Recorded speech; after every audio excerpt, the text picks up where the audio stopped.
그 원외정당 네. 그래도 우리 센터장님이나 저나 저쯤 되니까 또 원외정당 얘기를 해요. 네.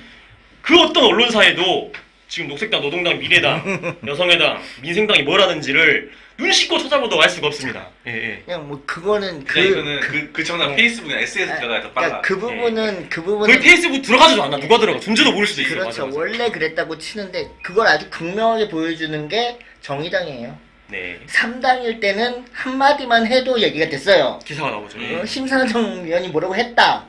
장혜영 의원 뭐라고 했다. 유호정 의원 뭐라고 했다 했는데 대표가 바뀌어도 얘기가 안 나와. 지금은 자취를 감췄어요. 권영국 예, 대표가 취입을 했는데 얘기도 안 나와. 정의당 당원이 있지만 유감스럽지만 연합뉴스에 권영훈 대표가 취임한다고 해서 연합뉴스에 한 줄도 안 나올 거예요. 한 줄 나왔나? 취임했다는 예. 얘기를 그 정당 아유. 페이스북에 들어가야 봐. 형 나는 단체 카톡 못 받았어. 그러니까 그리고 있잖아요. 그 페이스북에 들어가질 않아요. 왜 들어갑니까 일반 국민이? 하고 그러니까요. 다니면 맞아요. 예, 인스타 하기 바쁘지 유튜브를 보지 뭘 내가 그러니까 관심이 있어서 찾아 들어가야 되는 정치가 된 거예요. 그러니까 민주당이나 국민의힘 관심이 없어도 나오잖아요. 자꾸 계속 소식을 나오지. 듣게 되고 제발 좀 안 봤으면 좋겠는데 나오잖아. 그냥 나오지. 안 보고 싶어도 유튜브 알고리즘 나온다든지 그러니까. 한동훈 이거 당대표 도전하고 이런 게 그러니까, 나오잖아요. 예. 윤석열이고 최상병 어쩌고 저쩌고 나오는데 그렇지. 어쨌든 그런 상황인데 하나씩 이게 차이가 그런 게 있는 거죠. 짚어드릴게요. 예. 일단 정의당 여기 들어간 게 좀 아쉽습니다. 네. 예. 아쉽죠. 일단은 원내정당 다 뺐어요. 이거 그러니까 진보당, 진보당. 개혁신당, 기본소득당, 사회민주당 다 뺐습니다. 일단은 이제 일단 물론 다 들어갔으니까. 물론 이제 조국혁신당부터도 사실 소수정당이죠. 네. 예, 사실 엄연히 말하면 12석도 소수정당이긴 한데 네. 거대 양당 빼고 온다 소수정당인데 심지어는 국민의힘조차도 상임위에서 소수당 배려 이따위 소리를 하고 있어요. 104석, 막 102석도 아 죄송해요. 지들이 압도적 다수당일 때도 많았잖아요. 정권을 갖고 있는 정당, 여당도 자, 소수당 이러고 있어요. 쉽게 말씀드릴게요. 제2당이 소수당이라고 얘기를 하면 예. 이거는 정당 제도 의회 제도 자체를 바꿔야 되는 거예요. 그렇죠. 그냥 절대 다수당이 있다는 얘기라서 그러면은 일본 쫓아가고 있는 건가라는 생각이 드는 거죠. 자민당이. 예. 그렇죠. 어쨌든 그렇습니다. 지들이 1등이 해야만 다수당인가? 그러면? 그렇죠. 그러니까 예. 어이가 없네요 또. 그러니까 소수당이란 말을 함부로 써버리는 그런 게 그렇죠. 쉽게 말씀드릴게요. 300석이에요. 그 중에 90석 이상, 90석, 100석 이상 갖고 있는 3분의 1 이상을 차지했으면서 무슨 놈의 소수당 말 같지도 않은 소리를. 곧 있으면 국민의힘이 사회적 약자와 이런 말 나고 사회적 약자가 말 같지도 않아 진짜. 말이 막. 예. 아니 내가 가지고 있는 전체 100개 중에 한 30개를 갖고 있는 내가 나 가진 거 없어 돈 내놔 그러면 누가 주겠냐고. 그렇죠. 예. 어쨌든 뭐 이게 원외정당 얘기를 짧게 해드릴게요. 네. 그러니까 원외정당 바운더리에서 제일 큰 형인 정의당 얘기부터 하면 네. 권영국 대표 체제죠. 예. 네. 저는 이제 사실 좀 헷갈렸던 게 권영국이 됐다길래 야 나 안 돼, 나 여영국 안 되나 여영국 걔가 김종철 다음에 돼가지고 정의당 더 침몰시켰어 이래 생각했거든요. 네. 아 여영국이 연임한다고? 또 한다고? 중임한다고 했는데 그게 그렇죠. 권영국이더라고요. 권영국이죠. 예. 영국이란 이름이 이제 네. 같은 거죠. 네. 이 권영국 대표가 원래 노동 인권 변호사로서 아주 유명했고요. 온갖 이제 그 사회적 약자들이나 그다음에 그 집회 시위 하는데 항상 뭐 자리했던 그런 원래 그런 거리의 변호사로 유명했고 네. 그런 상황인데 이 권영국 대표 체제입니다. 근데 권영국 대표가 투쟁 현장 순회 방문 선언을 했어요. 6월 24일에. 그래가지고 뭐 쿠팡 CLS 택배 노동자 과로사라든지 전주페이퍼 19세 노동자 사망 사건, 뭐 물류센터 폭염 투쟁 선포한 데도 가고 장애등급자 진짜 폐지 결의대도 가고 장애인 권리 약탈 포럼 집회도 가시고 최저임금 차등 적용 반대 시위도 하고 뭐 한반도 평화행동 출범식도 가시고 뭐 이런 거 6.21 배민 항의행동 배달민족의 라이더들이 네. 있는 것 같으네. 그러니까 이런 현장 행보를 정말 열심히 잘 꾸준히 지치지 않고 하고 계세요. 근데 기사 한 줄도 안 나와요. 정확하게 말씀드릴게요. 권영국 변호사님은 원외 정당 대표에 적합한 예. 적임자예요. 네. 원내로 들어가면 목소리가 어떻게 바뀔지 모르겠지만 네. 원외에서 목소리 안 내고 일하는데 아주 특화되신 분이에요. 근데 저는 그런 분들이 예. 그냥 권영국 대표 같은 사람이 원내들랑 더 잘할 거라고 봅니다. 예, 원내들랑 더 잘하실 거예요. 어쨌든 그런 상황인데 이 정의당이 그렇다고 해서 원내 이슈나 굵직한 현안들에 대해서 논평 안 해요. 그건 아니고 논평도 냅니다. 그렇죠. 예, 그러니까 그걸 이원화 시킨 것 같아요. 그런 역할은 따로 하고 그렇죠. 대표는 현장 이슈로 간다. 약자들 위주로 그렇죠. 약자들 뭐 집회 시위하고 그러니까 저항하고 이럴 때 간다. 정치력 중심의 대표보다 실행력 중심의 대표로 옮겨갔다고. 아. 그렇죠.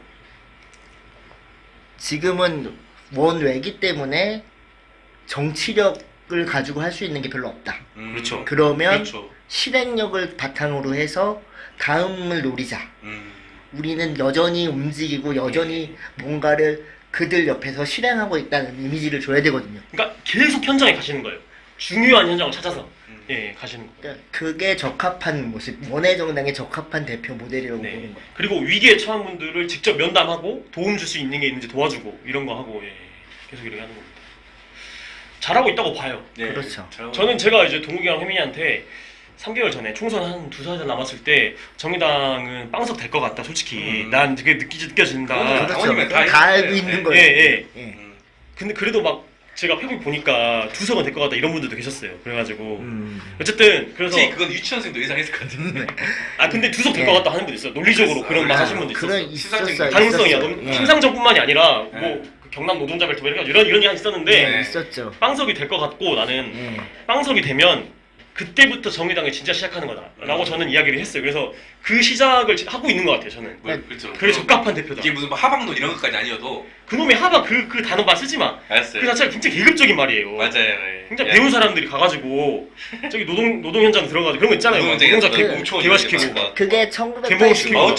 1980년대 노동운동의 기본. 그러니까 그 개념 하나 알아갖고 그 막 개념은 남사하고 뭐지? 있어, 남발하고 있어요. 미안해요. 네, 잘못했어. 그걸 그런 포인트들이 있는 거고 사실은 정의당에 대해서 얘기를 한참 전에 했는데 예, 기한을 좀 두고 올리셨더라고요. 예, 그러면서 이제 그때 했던 얘기가 지금부터가 중요하다. 어차피 알 거고 원외 정당들 중에서 중심이 돼서 하나로 묶어서 이야기를 해야 된다라고 말씀을 드렸던 적이 있을 거예요. 아까 방금 말씀해 주셨는데 3주 전에 했는데 다른 거 먼저 급한 거부터 올리고 3주 후에 올릴 정도 나도 예. 나조차도 정의당 이슈를 그렇죠. 3순위로 밀어버리고 1순위는 다른 거 올리고 그러니까, 한동훈 올리고 뭐 예. 올리고 그러고 있었어요. 그러니까 그렇게 될 수밖에 없었던 상황. 그 지금이 사실은 흔히 그냥 편하게 얘기하는 초심을 찾아야 될 때인 거죠. 정당으로서. 네. 근데 정의당이 지금 그래도 특별하다고 생각하는 게 초심을 찾아야 되는 건 알지만 진짜 초심을 찾기는 쉽지 않은데 그러려고 노력하고 있는 것 같다. 네, 진짜 제대로 된 당대표가 딱 지금 그렇죠. 맞는 당대표가 왔어요. 거리에 그렇죠. 진짜 거리에 그러니까 있는 당대표가 왔어요. 이분은 다른 분들이 만약에 이런 뭐 여영국 대표나 김종철 대표님 같은 경우는 등 떠밀려서 된 느낌. 아, 근데 이분은 근데 김종철은 본인이 잘 해서 됐는데 그러니까. 이게 안 좋게 그러니까 등 떠밀려서 된 느낌이고 여영국은 등 때문에 이분은 뭐냐면 등을 떠밀리긴 했는데 제대로 된 사람을 추대하는 느낌으로 해주세요 해가지고 그렇죠. 본인이 진짜. 그걸 수락해서 너무 좋아요. 저는. 그렇죠. 예. 변호사님 아니면 대안 없습니다 그러고 모셔온 느낌 그런 느낌이 예. 들어요. 물론 이제 비례대표 후보였습니다. 그게 한 예. 2번인가 거의 엄청 상위 순번이었죠. 그렇죠. 정의당 얘기 여기까지 하고 우리 그 두 정의당 당원들이 있는데 잘 됐으면 좋겠고 제가 이충현한테 얘기했어. 배신하고 이제 원내전화 됐으니까 이제 탈당하면 안 된다. 이때 같이 의리를 지켜줘야 된다. 어려울 때 사람이 지켜줘야 된다. 장혁이 그랬잖아요. 예, 그때 저는 병역비를 일으키고 네. 그때 아내가 그 나를 위해 곁에 끝까지 지켜줬다. 힘들 때 사람 버리는 거 아니라고. 예. 그렇죠.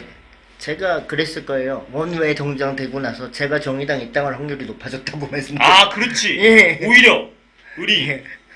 그랬던 예. 부분들이 아니 있어서 그리고 어차피 정의당 당원이 된 것 자체가 사실은 사실 뭐 진짜 막 뭔가 주주가 되고 싶으면 당연히 민주당으로 무조건 가지. 그렇죠. 그보다 정의당 당원이에요. 맞아요. 네. 어쨌든 그렇고요. 그다음에 녹색당 얘기를 드리면 녹색당은 지금 이제 이치선, 김순애 공동 비상대책위원장 비대위 체제입니다. 녹색당이 주로 하는 거는 이제 뭐 현장이나 어떤 행사에 참여하고 이런 건 아니고요. 주체적으로 뭐 행사를 뭐 기획해가지고 하고 이러진 않고요. 총선 평가에 지금 올인하고 있어요. 근데 총선 평가하고 제가- 지금까지의 과거 역사를. 제가 궁금한 건 그거예요. 예. 아직도 비대위예요?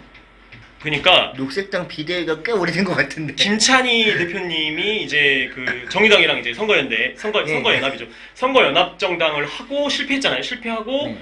이제 임기도 마쳤고 마치 그게 마치 임기를 늘린 거였어요. 임기를 늘렸던 한 거라 임기 그대로 이제 내려오고 이제 비대위 체제. 그러니까 새 당대표를 뽑긴 지금 상황이 지금 녹색당 상황이 안 좋으니까 그래서 총선 가깝게는 총선, 멀게는 녹색당의 전체 10년 역사 전체를 12년 역사 전체를 평가하는 중입니다. 여기에 이제 에너지를 쏟고 있고요. 제가 내용을 나온 이야기들을 큰 틀에서 네. 보면 이런 거예요. 그 지방선거, 대통령 선거 국회의원 선거 이런 큰 선거에 대응하느라 녹색당 풀뿌리 지역 조직의 일상적인 정치 활동이 붕괴된 거 아니냐라는 이야기들이 녹색당에서 나오더라고요. 예. 그건 명확해요. 그런 것 같습니다. 그건 명확합니다. 저희 지역이 녹색당이 굉장히 강했던 지역이에요. 예. 은평이. 근데 어떤 사건으로 인해서 갈라집니다. 네. 갈라지면서 기존의 서울 녹색당의 중심 역할을 하셨던 분들이 상처를 입고 활동을 안 하세요. 그러니까 이전에는 정의당 은평 지역 내에서는 정의당을 위협할 정도의 힘을 가지고 있었던 정당임에도 불구하고 지금은 그냥 없어졌죠. 그렇군요. 그러니까 이게 그 기초단체 위주의 그 조직이 있죠. 그렇죠. 그러니까 예를 들어 이거야 동우가 광주 북구위원회. 음. 그러니까 이게 녹색당의 지향점이 그런 거였어요. 아주 작은 단위에서 지역 모임에서 일상적으로 정치적인 얘기도 하고 풀뿌리. 활동도 네. 하고 말 그대로 그런 거를 강조했고 거기서부터 신뢰감을 느끼고 효능감을 느끼고 와야 되는데 위로 올라가야 되는데 큰 선거들을 대응을 해야 되잖아요. 일단 후보도 내야 되고 이런 게 그렇죠. 있다 보니 항상 중앙정치 조직이 전략이 중요하고 이렇게 항상 이렇게 되다 보니 그랬죠. 예. 풀뿌리는 서울입니다. 예. 네, 서울 녹색당의 중심이 은평 마포 이쪽이었어요. 맞아요. 근데 그래서 그걸 잘 들으셨겠네. 임정희 계신 분. 저도 녹색당 이런 상황이고 노동당 같은 경우에는 이제 이백윤 대표 체제죠. 원래 이제 노동당이요 아무도 몰랐지만 좌파 통합을 한다 해가지고 그 사회변혁 노동자당이랑 그게 원외정당입니다. 네, 그러니까 원외정당. 원외정당도 아니라 그 정당 표방 정치 단체예요. 쉽게 말해서. 정당으로 인정을 못 받는. 그러니까 5천 명을 못 모아가지고 그렇죠, 못 모았죠. 5천 예. 못 모아서. 그러니까 사회변혁 노동자당이랑 뭐 계속 모으려고 노력은 하고 계시는. 그렇죠. 그 여러 그 좌파 집단 세 군데를 모아서 노동당에 합당을 했어요. 그것도 간단한 문제 아닙니다. 그것도 아니죠. 1년 가까이 노력하셨어요. 맞아요. 그 현인 대표님이랑 그다음에 나도원 전 대표님이 진짜 노력하셔가지고 좌파 통합을 일단 이뤄냈고요. 그래서 총선에 자체적으로 이제 임했고 이번에도 임했는데 그 울산인가 이쪽에다가 자체 지역구 후보 냈어요. 그다음에 진보 단일화도까지 했어. 근데 민주당 후보가 있잖아요. 그래서 안 그렇죠. 됐고 비례대표도 뭐 성서수자 후보, 장애인 당사자 후보도 내고 막 이렇게 했는데 그래서 뭐 어차피 여기 사실 원내정당 되는 게 쉽지 않을 거라고 안 되는 걸 알고 알고 했죠. 예, 정의당은 좀 달라요 이게 상황이. 예. 그랬는데 어쨌든 이 총선 이후에는 요즘에 뭐 하고 있는가 좀 봤거든요 제가. 보니까 여기 보시면 이렇게 됩니다. 뭐 노조법 열시 아까 그 권영우 대표님이 하던 거 노동당 항상 하고 있었어요 원래. 뭐 현장 가시고 뭐 이런 거 동료토 키어 축제도 가셨네. 양수 발전 이런 거 위주로 이주 노동자 뭐 활동비 마련에 위한 후원 주점도 하고 팔레스타인 긴급 행동도 하시고 이스라엘 대사관 팔레스타인 규탄을 많이 했네요. 평화 활동 좀 많이 하는 것 같고 노동당은 이런 활동들 하고 있는데 원래 이렇게 노동당 해왔어요 항상. 항상 그 정의당이 잘 안 하던 거를 노동당이 하고 있어요. 사실 노동당 은평갑에 후보를 냈다가 예. 박주민 의원하고 통합을 했죠. 그렇죠. 예. 그러니까 그 지역 단일화. 위원장님께서 예. 그 나오셨다가 단일화하면서 박주민 의원을 지지하는 그건 좀 아닌데 노동당 예. 후보가 예, 절대 안 노동당 후보가 민주당이랑은 정의당까지 내가 100번 1000번이 안 보았는데 그렇게 돼서 저도 박주민 의원은 요번엔 좀 아니다 싶어서 네. 생각을 하고 있었는데 그분께서 지지하시고 물러나시는 바람에 저는 찍을 사람이 없어졌죠. 그렇죠. 아무래도 예. 찍을 사람이 없으니까. 그러니까 노동당이 그래도 좀 딱딱하고 좀 구닥다리 이미지가 진보당처럼 있긴 있습니다. 진보당은 NL 쪽으로 그런 게 있고 네. 노동당은 지나치게 딱딱한 노동 위주잖아요. 당연한 노동당인데 그렇죠. 그래도 센터장님께서 노동당에 대해서 약간 어드바이스 같은 거 이제 그러니까 덕담 같은 거 좀 해주시면. 제가 기본소득당이 노동당으로 나올 때 네. 제가 기본소득당에 대해서 왜 한 가지만 하려고 하느냐라고 말씀을 드렸다고 말씀을 전에 2월달에 드렸었는데 네. 저는 노동당에서 한 가지라도 좀 제대로 했으면 좋겠어요. 아 너무 많은 걸 하시려고 하는데 여력이 안 돼 보여. 노동당이면 그렇죠. 예. 당연히 노동 문제지. 네. 그러니까 너무 많은 것들을 하시고는 그러니까 다 가셔야 될 때 많죠. 굉장히 많은데 이슈화 하는데 실패하고 계시는 게 아닙니다. 한 가지를 더 확실하게 당연하시겠지만 그렇죠. 당연하겠지만 당연하죠. 알겠습니다. 그리고 우리 이제 전 고향이었던 미래당 얘기를 좀 할 텐데 미래당은 전 이제 미래당 부산시당 대표였던 손상우 대표가 지금 당 대표 하고 계시고 논평을 보니까 논평도 2달에 한 번꼴로 나오고 활동 소식이 전무합니다. 일단 깝깝해요. 활동 소식이 아예 없어. 뭐 업데이트된 소식이 없습니다. 네, 깝깝합니다. 총선은 나왔어요. 최시선 후보 한 명이 나왔는데 원래는 총선에 나오겠다라고 출사표를 냈던 분은 3-4분 되세요. 최시현 씨 포함해서 3-4분 되시는데 최종 등록은 안 했죠. 왜냐면 일단 돈이 들고 그렇죠. 안 했는데 총선 끝나고 이제 손상우 대표의 메시지가 한 4줄 정도 있는데 읽어드릴게요. 정당법 때문에 후보를 내야 된대요. 강제로. 무조건. 안 그러면은 유지를 하려면. 예, 그러니까 4년에 한 번 큰 선거에 그렇습니다. 후보를 네. 안 내면 정당 맞아요. 등록을 폐지하는 게 있어. 맞아요. 그래서 있습니다. 그 정당법 때문에 후보를 내기로 했는데 시뮬레이션 속에서 미래당은 여러 번 사라졌다 다시 살아났습니다. 미래당의 이름은 버리고 더 큰 배로 옮겨가는 길도 그려보았습니다. 하지만 결국 현실에서는 미래당의 작은 부씨를 이어가게 되었습니다. 이렇게. 그러니까 뭘 하고 있는지 사실 모르겠어요. 이게 미래당이라. 제가 말씀하셨지만 전직 미래당이었잖아요. 쓴소리이자 덕담을 좀. 그래서 여기 계신 두 분보다 미래당 소식이 조금 더 빠를 수는 있습니다. 예. 근데 말씀하셨지만 지금 현재 미래당은 존재만 하고 있어요. 네. 정확하게 표현드릴게요. 존재만 하고 있어요. 산소호흡기를 네. 쓰고 있는. 숨쉬기 위해서 존재하고 있어요. 뭐 뇌사 상태입니까? 그건? 뇌사 상태인지 예, 그런 거잖아요. 그게. 아닌지를 진단을 받으려면 어디 가봐야 되는데 네. 그 진단조차 누가 해줄지 모르겠어요. 아, 그러니까 하고는 있어요. 간판 걸고 열심히 내부에서 뭔가를 하고는 있는데 외부로 네. 보이는 게 하나도 없어요. 미래당도 물론 전성기가 있어요. 2018년 그렇죠. 20년까지 그때 뭐 언론 지면에 많이 나오던 그때가 있었고. 그때가 제가 활동하던 때인데 그때 두 가지를 놓쳤죠. 하나는 김성태 네. 난리칠 때 그때를 놓쳤고 하나는 바른미래당하고 미래 당명 갖고 난리칠 때 예. 그때 존재감을 좀 키웠어야 돼요. 예. 그 존재감을 키워야 되는 시기를 실기하고 나서 김소희 대표가 물러나고 나니까 한 명씩 막 탈당하시더라고요. 없죠. 예. 그러니까 죄송하게도 제가 탈당러시의 스타트를 끊어버린 느낌이 좀 있는데 그러니까 말씀드리면 2022년 지방선거 때 잘 안 됐어요. 그때 김소희 대표가 그렇죠. 직전에 탈당을 하셨어요. 탈당 그렇죠. 선언을 해버렸어요. 예. 그러고 나서 지방선거 때 이제 오태양 후보가 이제 서울시장 후보 나왔죠. 당연히 안 되는 건데 그 이후에 대통령 선거 때 미래당은 나름대로 판을 흔들어 본다고 김동연 후보를 지지했어. 근데 김동연은 또 민주당으로 가버렸어요.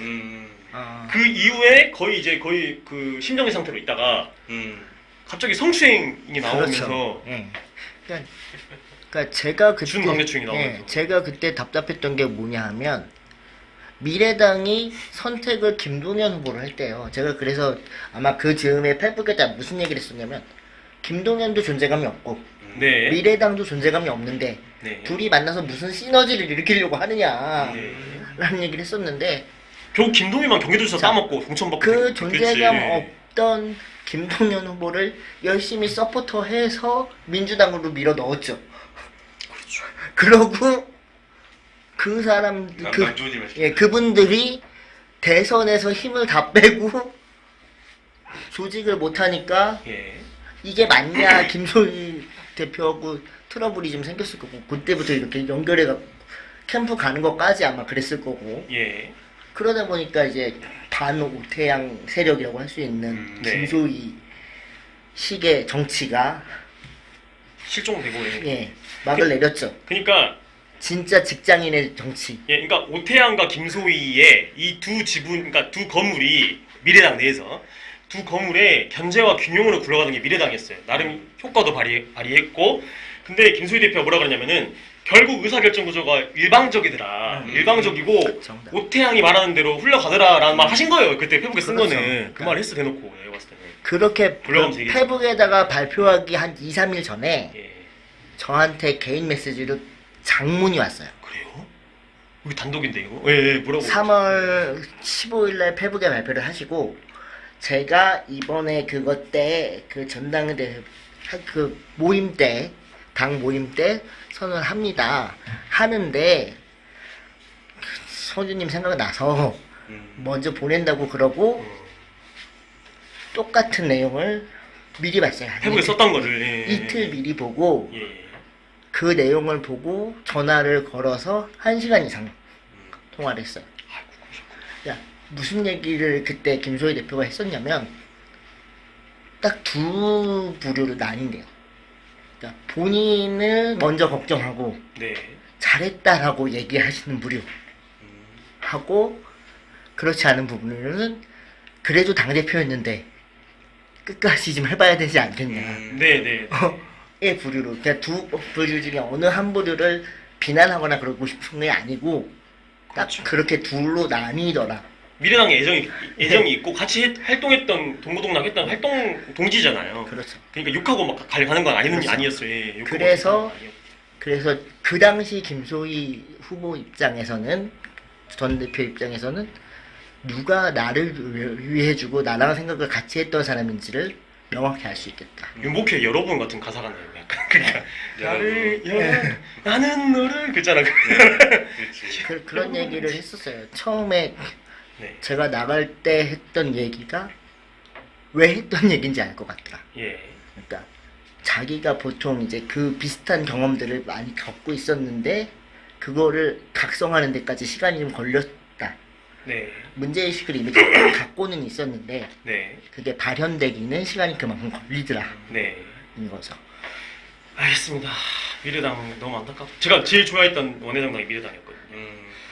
여성의당은 지금 진숙이라고 하는 비대위원장 체제입니다. 진숙 비대위원장 체제인데 이분이 초대 서울시당 여성의당 서울시당 뭐 이제 위원장 이런 분이었는데 그 서울시당 위원장 임기가 끝나자마자 너무 평범한 평당원으로 이렇게 숨어 지내다가 다시 이제 그러니까 여성의당이 지금 어떤 상황이냐면 그 정당 해산하자고 얘기가 나왔었어요. 자체적으로 나왔는데 해산 투표를 못해. 의결 정도수가 안 돼서. 그래서 지금 말 그대로 존재만 하는 것처럼 돼 있었어요. 근데 어떻게든 다시 이제 심폐소생술 해보려고 노력 중인 상황이고 그래서 비대위원장도 아무도 안 하려고 하고 총선 후보도 아무도 안 나가려고 하다가 꾸역꾸역해서 한 명씩 나와서 후보도 나왔고요. 후보도 냈습니다. 됐어요. 그 다음에 이제 진숙 비대위원장이 지금 맡고 계시고 그나마 여성의당은 미래당과 달리 행사를 많이 하세요. 여성의당에 맞는 행사. 그러니까 피해자와 함께하는 교제폭력처벌법 정책 간담회도 하고 뭐 진주 편의점 여성폭력 사태 있잖아요. 그 좌담회도 하고 저출생 토크 콘서트 뭐 이런 것도 하고 간간히 여성의제 이벤트를 주최하고 있는데 여성의당에 대해서는 어떻게? 여성의당은 제가 전에도 말씀드렸지만 명확하게 잡아야 될 것이 있어요. 예. 경쟁을 정의당이나 녹색당하고 하셔야 돼요. 왜냐하면 페미의 느낌, 어떤 그런 여성의 정치 의제화, 여성 정치인의 양성 이런 것들을 여성의 당만 할 수 있는 어떤 그런 것들로 만들어갈 수 있어야 되거든요. 네. 다른 기존의 정당들하고 다르게. 근데 그 과정에서 여성의당의 역할이 안 보여요. 그러니까 지금은 정치를 하다가 완전히 다른 길을 걷고 계시는지 모르겠지만 그러니까 내부 파벌 싸움이 심했던 네. 여성의당 아시죠? 예. 무슨 막 타로로 전부로 막 당 운영했다 막 이러면서 내부 경쟁. 전에 계시던 친지의 전 서울시장 녹색당 대표하셨던 진짜 친지의 그분처럼 네. 여성 후보를 만들기 위한 어떤 움직임들이 예. 시민사회가 하고 있으면 여성의당이 적극적으로 협력하셔야 돼요. 네. 여성이니까. 그러니까 노동당이나 지금 그 정의당이 하는 것처럼 여성 현장은 무조건 다 간다는 생각으로 그렇죠. 예, 그래야 될 것 같아요. 여성 무슨 뭐 의제 이런 게 있습니다. 근데 지금 여성의당은 말씀하신 대로 활동할 수 있는 사람이 없어요. 맞습니다. 그래도 이벤트를 주최하는 게 고무적이더라고요. 이렇게 좀 약간 통통 튀는 주최를 하더라고요. 자기 의제에 맞는 걸 하고 센터장님 말씀해 주셨는데 여성 의제가 정책 의제로 중앙에 확 떠오를 때가 있어요. 그때 여성의당이 내는 대안이 중앙 언론의 주목을 받을 정도로 진짜 이건 다르다. 와 이렇게 고려해볼 수 있겠네 이런 말 정도 나와야 되는데 그런 정책을 내지는 아직까지 그런 역량까지는 없는 것 같습니다. 예. 그 마지막 민생당인데요. 민생당 혹시 센터장님 아세요? 지금 요즘 네, 어떻게 압니다. 그러니까 재밌는 정당인데 민생당이. 민생당은 재밌는 정당이 진짜. 예. 참 이런 말씀드리면 좀 죄송한데 당명이 참 아까워요. 당명은 참 잘 지었는데 저 생각했어. 당명 잘 지었다. 맞아.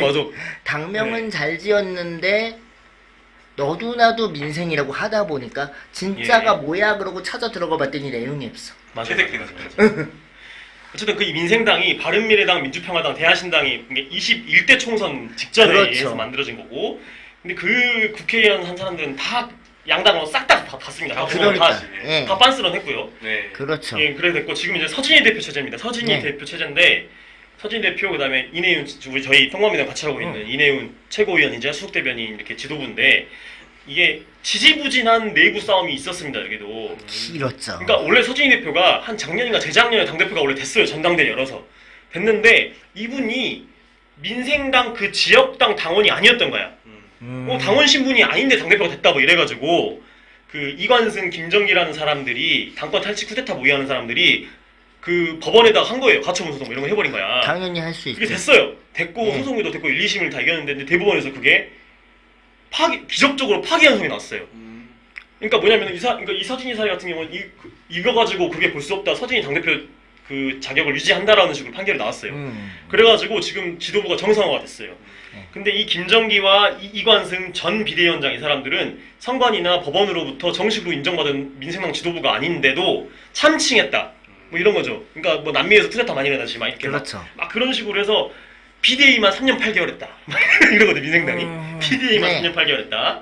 이런 상황이었습니다. 근데 이게 2월달 1월달 돼서 대법원 판결 나와서 지금 다시 정상화가 서진희 대표 체제가 다시 자리 잡았고 그래서 뭘 하냐 봤더니 5.18 민주묘지 참배하고 현충일 참배하는 정도입니다. 논평이나 아직 일정이나 이런 건 아직 없더라고요. 네. 사실은 민생당에 가지고 있는 기대치는 있어요. 네. 이름값을 좀 하시면 돼요. 중도정당 뭐 이런 네. 게 있죠. 예, 사실. 이름값을 좀 하시면 된다고 하는 게 뭐냐면 21대 그때가 좌우가 굉장히 극명하게 나뉘던 예. 시기였고 그 후 여파로 다들 흡수되듯이 다시 원대복귀 하셨거든요. 네. 나오셨던 분들이. 근데 지금 민생당을 가지고 계신 분들은 그 당적을 가지고 계신 분들은 초기의 정의당이나 초기에 그 전에 훨씬 전에 민주노동당이 했던 역할을 그 조직들이 했던 역할을 지금 하셔야 돼요. 그렇죠. 네. 그러니까 분명히 국민의힘이나 민주당이 과하게 어떤 정책적 주장을 낼 때 그렇죠. 그걸 중재해가지고 중도 제3지대적인 그런 목소리를 내줄 분들이 필요합니다. 그렇죠. 그러니까 제가 앞에서 말씀했던 그 원외 정당들은 다 진보 좌파 정당들이 맞습니다. 진보 정당이에요. 사실 그러니까 미래당 빼고는 다 그렇죠. 명백히 좌파 정당이고. 그렇죠. 근데 민생당은 그 사이에서 이야기 낼 수 있잖아. 저는 그리고 극우 정당 말고 건강한 개혁 보수 정당이 원외 정당이 있었으면 좋겠어. 나는 그게 항상 원외 정당 자. 그쪽은 항상 극우 정당이에요. 지금 맞아요. 그 역할을 할 수 있는 말씀한 박효영 기자님 예, 말씀하신 건강한 보수, 건강한 중도의 역할을 할 수 있는 정당이 민생당이에요. 그렇죠. 그랬으면 좋겠네. 그냥 정말 사심 가득 담아서 미래당도 포함시키고 싶은데 예. 현실적으로 포함시킬 수 없어요. 미래당도 노동 쪽은 완전 보수고. 예. 예, 솔직히 말하면. 포함시킬 수 없어요. 왜 포함시킬 수 없다고 단호하게 말씀드리냐면 그분들의 색깔을 모르겠어요. 맞아요. 중도하고 보수하고 진보하고가 뭐가 있으면 좋은데 적어도 정치를 한다고 하는 정당이면 내가 이 당에 어떤 걸 보고 들어간다는 색깔이 분명히 보여야 되는데 안 보여요. 네. 알겠습니다. 그래서 그 얘기를 못해.